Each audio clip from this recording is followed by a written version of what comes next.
Welcome back to Games on Fast Forward. Mark is currently taking a break to sleep or something. But otherwise, we've got Sebastian with his commentary, Gamer Attack, and 45 AG. If you guys want to take it from here. Hello. Alrighty, so we're gonna be doing a single segment run here with SebastianImage of Super Punch-Out.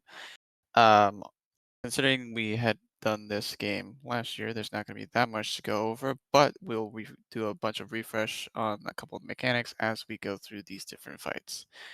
This game is very notorious for its RNG, so we'll see how that will be handled throughout this entire run. But for now, throughout the majority of the minor circuit, the RNG is not going to be that prevalent. And it's only going to be on one fight if it gets to that. Sebastian, if you want to do a countdown, so that way you can Alrighty. begin this run. Okay. 3, 2, 1, go. Good luck and have fun. So a lot of mechanics that will be explained throughout all the Punch-Out games. Biggest one is button buffering. So with this game, you can achieve an action on the first possible frame by simply just holding down the button. So, for example, you saw Sebastian doing a sequence of 4 straight left jabs into a right jab. The first jab is not buffered. That one you have to manually time, but every single other punch after that and every other dodge is buffered so that he can get it on the first possible frame. That is just that we can remain consistent throughout the majority of these boss fights. And then that way we can also set up timings because some of these attacks have very specific frame windows that we want to hit. So as you saw with that Gabby J, that was like instant knockdown with a dizzy window. Yeah, if we do a series of button inputs, where you saw a full duck into a right body and do a high super that hits it on the exact frame where he is dizzy, can be intercepted with a high super and instantly knock him down. This game, when we play for speed, we want to try and dizzy the boxers as much as possible, just like that, how Sebastian was able to dizzy Bear Hugger. That is the main premise of speed. Every single boxer in this game has a hidden dizzy meter value. So once you reach that dizzy meter threshold, we are able to just quickly, instantly knock down the boxers however we see fit. So on Bear Hugger there, you saw Sebastian countering his stride animations. He was supposed to counter 4 of them, but he unfortunately went early on one of them, so he couldn't get the dizzy initially, but he was able to get It was later supposed on. to be 3. Oh yeah, 3. I'm sorry, I was using the other thing. No, it's okay. Like on the IL strategy, we do 4 of them with a frame perfect punch. But luckily, in this run, since we're gonna be playing it a little bit safer, Usually in that fight, you dizzy early on, you get 2 quick knockdowns instead of just 1 phase like you did there. But that only lost a few seconds. Yeah, a lot of the minor circuit here is just gonna be basically a 0 RNG circuit. And then once we hit major circuit and onwards, the RNG is going to ramp up, and then it's like gonna ramp up in difficulty as early as the first fight of the major circuit. But as of now, all that matters here is consistency, and we have multiple different strategies to make sure that the consistency is at its absolute highest. Whoever has control of the layout right now, Sebastian's name is offsettered. I don't know if they can fix that.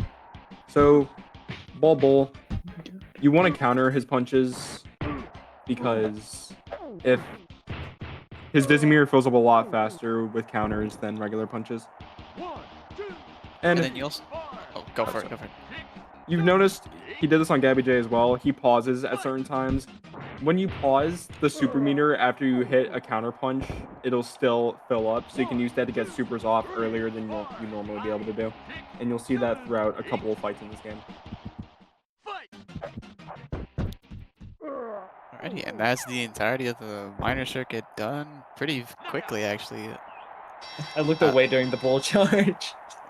Yeah, and see, button buffering allows us to just get it at all the timings consistently. Bull, there is a slight chance that he'll delay his bull charge, but luckily with the buffer strategies, we're able to just do a specific buffer that counters the shortest possible delay and also the longest possible delay. So, yeah, most punches in this game have some sort of buffer strategy that you can use to hit them, if not frame perfectly, at least just hit them in the frame window that you have. Bob Charlie could dodge basically all your punches. So let's see how many he dodges here. Dodges 2 at the start. 2 already. So Not not great. that bad right now. Thankfully, he takes the next Okay. couple, so he was able to get him down in about 8 seconds here. Beautiful. So now he's going to attempt a high super. This has a 5-minute chance of going through. So let's see if it'll actually go through. Ooh. Yeah, he Yep, got the that gamer goes. RNG where it just doesn't go through ever. I was doing runs earlier and I went through 1 of 5 times. That was very great. But yeah, no. Unfortunately, we got a dodge. That would have been 8 seconds, but because we have a random dodge there, Bob delayed his script a little bit. You'll notice on a majority of these fights, you'll get an opportunity to knock him down within either 1 or 2 knockdowns. There are specific boxers where you cannot do that. You have to do them in 3 knockdowns, and that's mainly because of health management. If you do a certain level of damage to the boxers where it spills over into their next phase, it'll actually be so much to the point where it actually can't physically happen in the next phase, and it'll actually we got the unfortunate orange here. It'll actually spill over. You want to get and a then heal. You don't want to get kicks because he'll throw force punches that you can't counter. Yes. Something that I wanted to talk about with this fight. Dragon Chan, the strategy that you do for single segment runs is actually the phase 1 is actually faster than the one that the task gets, but you can't. His refill is higher in this strategy than the task strategy, so you aren't able to use that in individual level runs. But it allows for more consistent, faster times. Yeah, especially on the 2 slowest phases. So like if you got the shorter heal or if you got the kicks, it actually results in a faster time compared to the longer heal. Or the longer heal, we only compensate by 0.2 seconds, which is not that much of a difference. Also there, those first 2 punches are random. He can randomly block them. Thankfully, he only blocked them 1 at the start, which has a pretty solid backup. That only was about a second and a half that I discovered a couple of adjustments for. It was mainly the double duck buffer that you saw him do there, and also doing rapid punches at the end, as opposed to random, just regularly using a super on him. So you can clean that up pretty quickly.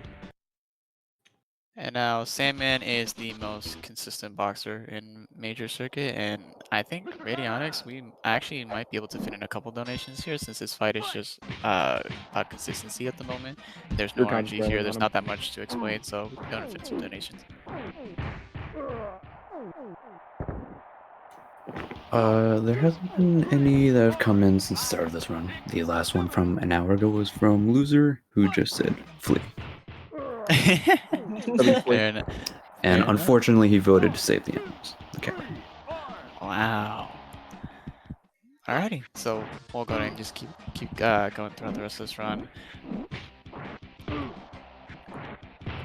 That's actually a beautiful Sandman. Well done very there. good. So you saw at the very beginning of the phase where Sebastian did a buffer that actually wasted a couple frames in the first possible dizzy.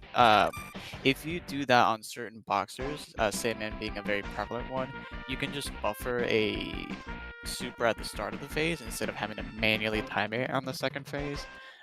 If you waste frames at the very beginning with the dizzy buffer, you can actually set it up so that all you have to do is just hold down the buttons and you can actually just instantly knock him down in the second phase. Josh, I don't know exactly against this PB, but it's around pace for like a low mid 3-minute time, if I had to guess. So you do a similar thing here on Aaron. You waste a singular frame on that dizzy buffer because if you do it frame perfectly, it's not guaranteed that he'll dodge it, but there's still a chance, and that's not worth the 1 singular frame. Yes. Aaron can do 2 delays there on that grab attack. He can either do a short delay and a long delay, and despite doing the same inputs on the same frames, the short delay actually gets the time a few frames faster. The exact reason for that, I'm not fully sure, but it's just a nice little bonus that you can get. And then now we have Heike, who actually has a pretty interesting strategy in the second phase. So this first phase is already just a very simple one that has been standardized for a while for single segment. But the second phase has had a couple of adjustments where we actually do a guard manipulation in the middle of the phase, which can be a little bit awkward, but it actually makes this so instead of it starting off the phase with low rapids and having a random chance of him either blocking or dodging the punch, it just sets this up from turning it into an RNG fight into an RNG-less fight, which is actually a very good discovery. So just a little fun fact about Heike. You can KO him. However, the strategy is very tight, so no one really goes for it in runs of NTSC, which is the version this is on. However, Yeah. on PAL you can do it with a lot more leniency, and that's why you see it there, but not in NTSC. Yeah, unfortunately in NTSC, it's you can only waste up to 2 frames, So, which is actually Mad very Clown bad. has had a few strategy adjustments. Let's see if we'll get to see any of them here. Okay, unfortunately not. He just gets blocked twice at the start, so... Yeah. So the strategies that the gamer was talking about, if we're familiar with the tool assist run at all, the very first tool assisted strategy for Mad Clown actually gets a like a low 9-second time, like a 9:05. That strategy is actually viable now for a single segment because there was been discoveries on a lot of backups that actually get much faster times compared to the original single segment strategy, and it actually makes it so. Let's say you get the phase 1 off perfectly, and he decides to not cooperate, you can still get a 12-second time, which actually makes that strategy a lot more prevalent and a lot more reliable compared to the older strategy. And now we have Macho. Now Macho is quite a run killer. In some instances, he was actually able to cooperate here. Thankfully, he doesn't. He can block at the start, which loses about a second. And you also, if he gets blocked, you have to pay very attention to how many frames you lose because you need to get a very specific time. If you block, you have to get 801 to get the proper refill here, but non-block is a bit more lenient. And Beautiful. no exercise program. Okay, Macho- okay. Well, that's actually really good. Macho can either do a Okay. random exercise program A, B, or C, or just not do any at all. If you get an exercise program, it loses about 5 seconds. He's thankfully able to skip that here. So Yep. something that Gamer talked about here, where he's mentioned that we have to get a 701 or an 801 on Macho for the proper refill. With certain boxers, you can knock them out within a 4-second window. Like 3 is usually the number we're shooting for, but 4 seconds is the magic number. If for some reason you go past 8 seconds on the clock, like 801, his refill is too high and it'll actually break the 4-second rule and you won't be able to do that knockdown strategy that Sebastian did because of just how high his refill is. And then now Narcissus is just a completely random boxer, has so many different patterns and a different flowchart. Man, you really don't want him to dodge that rapid there. If him dodging that rapid just lost about 3 seconds, and his phase 2 will also now be slower due to having a higher refill than he'd normally get. Yes. Please take Let this this. go through. Oh my, really just not liking you today. Wow. Oh my So God. if he took that super, then he'd stay down here. But now he has to hopefully bait a retaliation in order to knock him down. He gets it first Okay, try. The instant retaliation. Beautiful. If he didn't get that retaliation, we would be dealing with his flurry punch, which is not that bad to handle. All you just have to do is just block it, and then you can still do that knockdown. But then that loses about 3 additional seconds, and we've already wasted so much because of randomness. It's not anything up to Sebastian at that point. It's just, will the game let it through? Same thing with Hoy here. Hoy has way too much RNG and a lot of flowcharts to go through. Looks like a good start. And then there's that That's shove. the one punch that you really don't want him to shove. Yeah, so... Oh man. Oh my god. If he shoves a punch there, his dizzy meter resets, and you've already gone so far deep into the fight that you're just bound to lose a bunch of time. Yeah, That's the last thing you want to see. Unfortunately, Hoya went for that one punch that we needed it to go through, and it unfortunately messes up the entirety of the strategy. Hopefully we can bounce back from that. Again, it's not up to Sebastian if that's the case. It's just, will Hoy let it through, and unfortunately he went for that very rare situation where he does not like to let it through.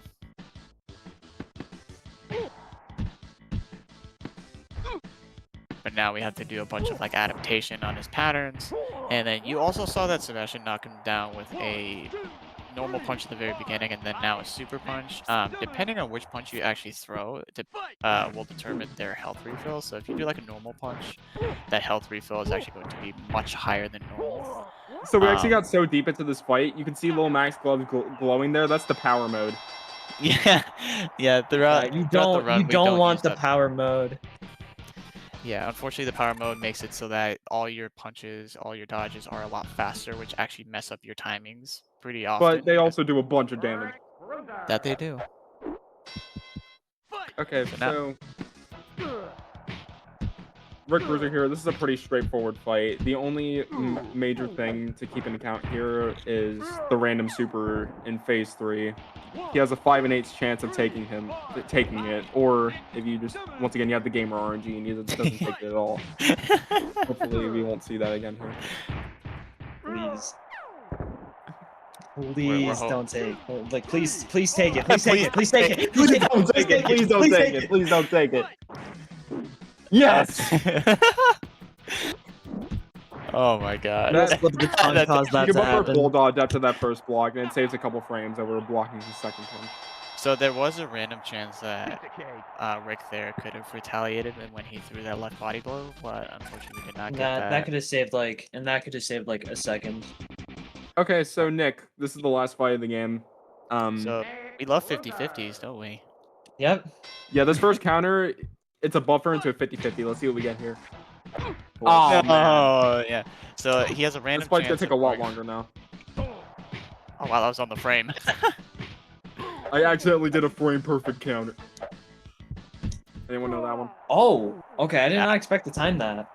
No, yeah, he timed it right on the frame, but now his health refill is actually going to be much higher because it's a However, body blow. It's pretty easy to dizzy Nick in this phase with rapid punches. Yeah, and luckily the backups with rapid punches are actually fairly consistent. It's just a matter of whether or not Nick will let these punches through. That's okay. Okay, well you can still knock him out here. This will. I forgot the buffer. I never remember the buffer for that. Okay. Nick has an instant knockdown opportunity at 25 seconds, so all Sebastian has to do is just hit him during that, and then the run will be over.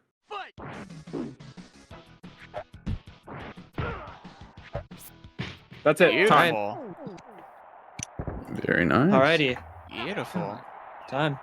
Time. Timer was slightly off, but 16:25, give or take a few seconds. Did Alrighty. That's not bad RTA, honestly. Yeah. Considering the RNG that we had to deal with in that one. Mm. Yeah, if you haven't Oh. noticed, I was like turning around and like typing in these times. Because the way this game is timed normally is through adding up all the times of the in-game fights. And the final time is a 405.64. which a lot of that time was just lost on Hoy and Nick. So all in all, Yeah. other than those, just screwing him over, that wasn't too bad. I know Yeah. that me and 45 are talking a lot. Did we miss out on any donations there? We did miss one, where two actually apparently. Oh wow. So $10 from Raindance48. Let's go. No comment, but Love you, Rand. Let's He go, did- Rain! did add a poll for Doom Guy against Samus. Loser, unfortunately, voting to poll Save the Animals again for $12.64, where $12.64 for a $12.64 clown, tactically dodging the $9.05 to earn more money for charity. Oh yeah, I forgot. I forgot about that bet. Oh wow. Yeah, I completely. Man, you should have done that. GG's, before. forgot about though. that bet Very too, good. honestly. Very well done. Thank you. Oh wow. That was actually really funny. All right. Any last words before no one ever sees you again? Shouts to Rain for the donation. Shout out to the Rain pals. Yeah, Oh my shout God. That was gonna happen. Oh my god. All right. We will be back soon with, I believe, Super Metroid. Ready. Beautiful. See you all soon. Yeah.